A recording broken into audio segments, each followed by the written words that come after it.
Hi, I'm Nick. I'm Lawrence. Welcome to our show. And it's beginning to look a lot like Christmas, and you'll find out right after our theme song.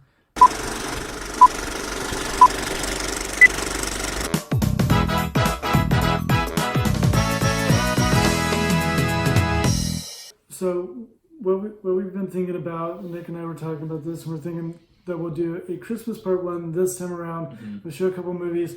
Later down in several videos from now, we will be planning a part two. So we'll this one will be a to be continued for sure. And I brought the Flintstone Christmas Carol, which was kind of a TV special in the 90s. And okay. Now, why'd you bring that? I think it was a favorite of mine. It was one of the many Christmas favorites that I liked as a kid. And then there was a bonus feature, which was an original Christmas Flintstone from the 60s that's featured on this as well. So from like season 5 or 4 or 5. Like a Christmas episode? It was a Christmas episode. Okay. So it's featured on here with the actual special. But it's the Flintstones doing the Charles Dickens version of A Christmas Carol. Oh, okay. So you got Fred Flintstone playing Scrooge, okay. and then things kind of just end up falling into place. I guess it's the not the bedrock twitch, but there's the bedrock bug or something like that that ends up making everybody sick, and people start filling in for other characters. So Wilma ends up doing like 6 or 7 different roles in the story and stuff because of this bedrock flu that's going on. So yeah, it's pretty much like I said, it's the Flintstones doing their version of the story of Scrooge. Okay. And Fred Flintstone plays a really good Scrooge. Yeah. Yeah. And then I brought more of an updated, a modern movie that everybody's probably seen, The Polar Express. Kind of a favorite of mine. It started out as a children's book, and of course, Tom Hanks being one of our favorite Disney / Warner Brothers, you name it, actor. Just actor in general, yeah. Actor in general. And so and he plays like several different characters in this movie. And I heard that he did a lot of the wires and stuff for the CG stuff in that movie. So he plays like the little boy. He narrates the boy when he's younger. He plays the conductor. He plays Santa Claus. And he plays one other person. Well, actually 2 other people. I think he plays 2 other people, and I'm blank. I was trying to quiz you. Well, unfortunately, I'm coming to a blank. Okay, I believe he plays the homeless man. Oh yeah. On the top of the train. On the top of the train. So he does. And the dad. Yeah. Well, he doesn't voice the kid, even though he does narration for older, but he did do the movements for the boy on the train. So he plays the voice of the hobo, and does the voicing, and at the same time he's also acting and doing the movements of the boy in the main story. Well, now the special thing about Polar Express is when it came out, it was like one of the first animated or computer animated movies. I remember it was a big deal because it was the first like fully CGI movie with like human like characters. And before that, you've seen them in like video games and stuff. But if I'm not mistaken, I believe that was like one of the highlights of that movie. Is it was completely CGI, but with like human like characters. So the movie didn't come out in 3D, but the one that I brought, it was just because it's a 3D version. So you have the old, if you want to call them the old 50s, 60s 3D glasses. When did it come out? 2004. Okay, I think it did come out in 3D. Let's see, here's the nostalgic 3D glasses. Yeah. We've got better movies today that have the darker glasses and they get a better... Well, I think though it did come out in 3D when it came out.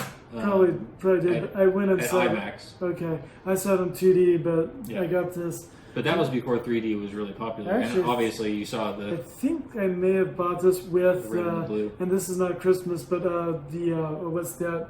Ben Stiller, Night at the Museum. Oh, okay. So I bought this, and I bought, when we were talking about Blockbuster, I should have mentioned that this was bought a Blockbuster before they went out of business back in 2004. You bought that at Blockbuster? I bought that and Night at the Museum. Oh, okay. On Blu-ray, so I'm like... Yeah, I like that movie. I saw it when it came out. It might have come out a year later also during Christmas, because I remember going with some friends to IMAX and seeing it, and Yeah. So I know that this started out as a children's book anyway. Oh yeah, I had that actually. Yeah, I still do. And I think what I'll do is on our part 2, we'll definitely, like I said, we're going to keep this one short, but we'll I'll bring like a larger Christmas collection so we have more time to talk about it. So those are 2 of your favorites? 2 of my favorites. Okay.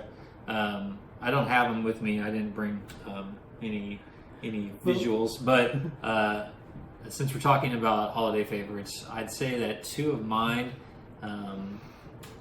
probably Home Alone.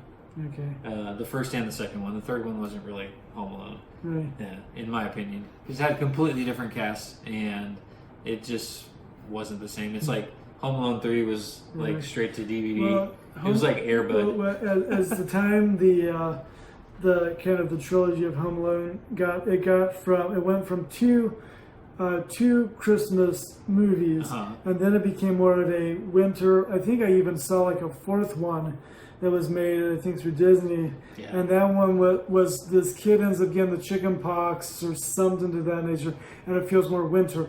But I do like the first 2 myself. So the first 2, yeah. First 2. I like the second one because it gives the opportunity of them going through New York at Christmas. It kind of like the movie that's not Christmas, but is another kind of like New York movie, which is big with Tom Hanks. Okay.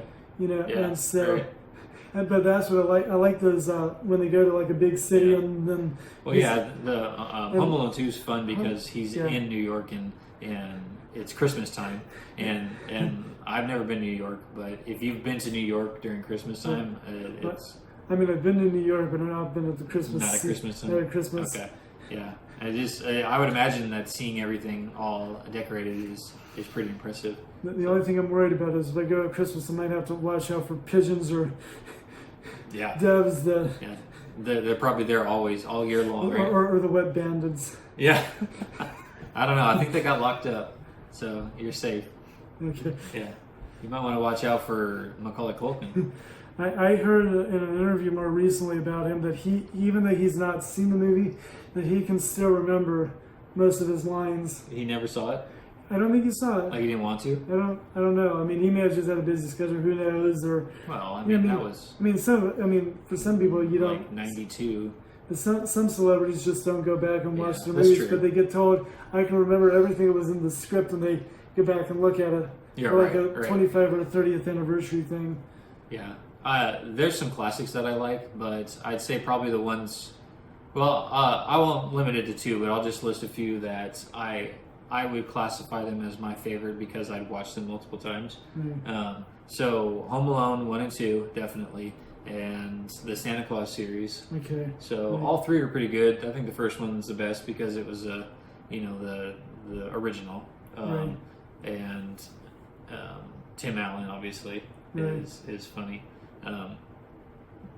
It was kind of interesting.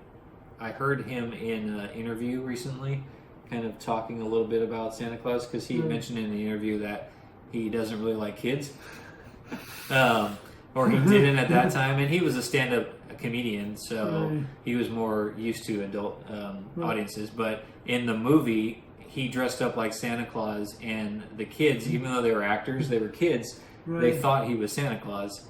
Or they, a lot of them believed that he was Santa Claus, and they were always bugging him, and he didn't really like kids, so he had to pretend. I think that came out at the same time he was starting to do Home Improvement about that same time period. But I'm sure that he had in that time from going from his stand-up comedy to doing these 2 shows made by Disney, Home Improvement and. Well, Home Improvement was his first acting. Right, but I'm just saying, but both of those came out at the same time, run by Disney. No, Santa Claus came out before later. Like 98, I think. No, 96. No, 1994. It was 1994. Was it? It was 1994. It was during the same time because I think Home Improvement was 2 years before that. But it was because of Home Improvement that he probably got the role. He got the role. Yeah. Even though he didn't like working with his co-stars on Home Improvement and. Really? He didn't. Well, I mean, I don't know.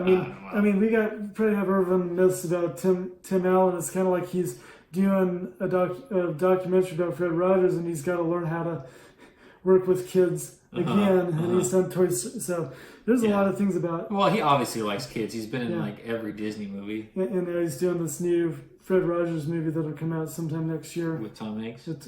Tom Hanks playing the role of Fred Rogers. Gosh, we don't know who Tom Hanks is anymore. Woody, he's Walt Disney. He's Walt Disney, Santa Claus, Woody. Yeah. Yeah, no, I like Santa Claus. It's just classic. And then a more recent classic that I like, and you probably like it too, is Elf. Yeah, Elf's pretty good. Yeah. There's a fun little trivia on this first Santa Claus movie. There's a line that's I think was in the theaters and the first direct movie where Tim Allen's like, really upset with his wife or something. He's like, well, we're gonna send somebody to you, like I think it was like 555 pound or something, which was like an old telephone number or something that gave really bad dirty jokes, and they had to. I'm trying to remember what they did, but they changed it or took it out for certain reasons because that phone number doesn't exist or anything. And it would make sense nowadays. We're in a totally different pop cultural world that you can't use that number and would get people into so much trouble. Okay, that's interesting. So you have to look for like a really old VHS from 1984 after the movie came out, and find it. I have not yet hear that line yet, but I'll need to go and see if I can find it. That's interesting. Yeah. Well, let us know in the comments what your favorite Christmas movie is or holiday movie. We won't hold it against you if you say Die Hard, because there's that debate of whether or not that's a Christmas movie. But let us know what you think. We're going to wrap it up for now because we just wanted to welcome you to the holiday season, and we'll definitely be doing a second part. We'll follow up to this. In a few weeks. Okay. So I'm Lawrence. I'm Nick. And we'll see you next time. All right, bye.